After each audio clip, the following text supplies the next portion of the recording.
और तुम जहां से निकलो मस्जिद हराम की तरफ मुंह करके नमाज पढ़ा करो।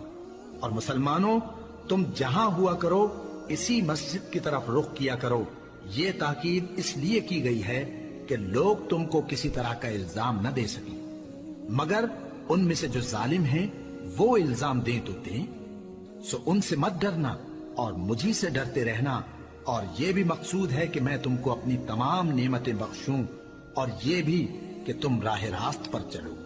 जिस तरह मिन जुमला और नेमतों के हमने तुम में तुम्ही में से एक रसूल भेजे हैं जो तुमको हमारी आयतें पढ़ पढ़ कर सुनाते और तुम्हें पाक बनाते और किताब यानी कुरान और दानाई सिखाते हैं और ऐसी बातें बताते हैं जो तुम पहले नहीं जानते थे।